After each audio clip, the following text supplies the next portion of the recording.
Olá, hoje a gente vai fazer uma viagem no tempo para entender as raízes da educação no Brasil. Vamos lá, do período colonial até o Império, para ver como tudo começou e, claro, as contradições que já nasceram junto com o nosso sistema educacional. Para começar, a gente precisa partir de uma ideia central. Educação nunca é algo neutro, sabe?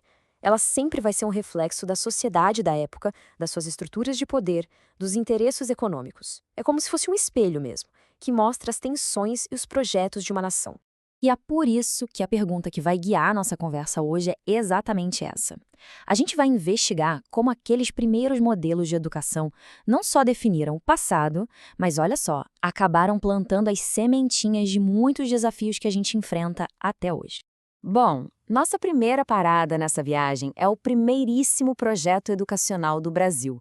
E não foi pouca coisa não, durou mais de 200 anos, começando lá em 1549 com a chegada dos jesuítas. Então, quem eram esses jesuítas? Eles eram conhecidos como os soldados de Cristo. E eles chegaram aqui com uma missão dupla. Pensa só. Por um lado, eles queriam conquistar novas almas para o catolicismo, né? Era uma resposta direta à reforma protestante que estava rolando na Europa. Mas, por outro lado, eles também tinham a tarefa de oferecer uma educação nos moldes europeus, mas só para os filhos da elite que vivia aqui na colônia. E aqui a gente já vê uma coisa muito marcante. O sistema já nasceu totalmente dividido. Eram dois caminhos completamente diferentes. Para os povos indígenas, o objetivo era um só: catequese. Era impor o modo de vida cristão e apagar as culturas locais. Já para a elite colonial, aí a conversa era outra. A educação era clássica, pensada para que eles continuassem do poder, mantendo toda a estrutura social do jeitinho que estava. Pois é, depois de 210 anos, esse sistema todo chegou a um fim. E não foi um fim gradual, não. Foi um corte brusco, radical. E o que causou isso? Uma nova onda de pensamento que estava varrendo a Europa, o iluminismo.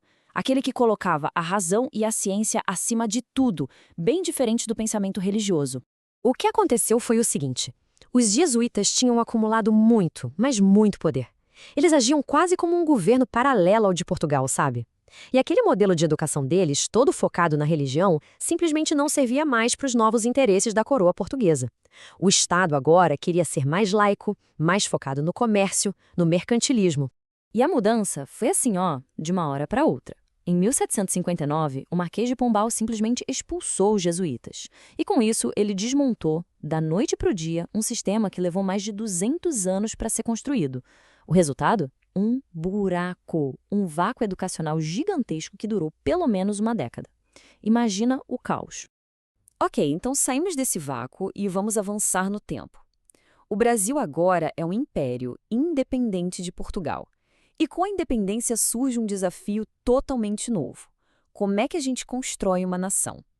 E pela primeira vez na história, como é que a gente pensa em educar a população em massa, em grande escala? E aí, em 1827, surge um documento que é um verdadeiro marco na nossa história da educação. Uma lei que, pelo menos no papel, era incrível. Ela prometia um sistema de ensino moderno, democrático, com escolas gratuitas e obrigatórias para todos os cidadãos. Parece bom demais para ser verdade, né? E a pergunta que não quer calar é essa. Essa promessa era mesmo para todo mundo? A realidade bateu com esse ideal tão bonito no papel? A resposta, como a gente vai ver, mostra a maior contradição do Brasil Império. Pois é, na prática, a história foi bem diferente. O sistema foi feito para manter a hierarquia social que já existia. O acesso, extremamente limitado. Pessoas negras, pobres e, em grande parte, as mulheres, encontravam barreiras enormes. E a maior parte da população, que era composta por pessoas escravizadas, estava simplesmente fora do projeto, totalmente excluída.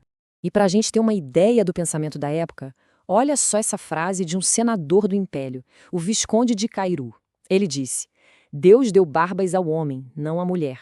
Para elas, acho suficiente a nossa antiga regra: ler, escrever e contar." Essa citação resume perfeitamente a ideologia que justificava essa desigualdade toda. A ideia era essa: as meninas deviam ter uma educação inferior, diferente, focada nas prendas domésticas, porque o papel delas na sociedade era visto como limitado. Então, como resolver o problema de educar muita gente com pouco dinheiro?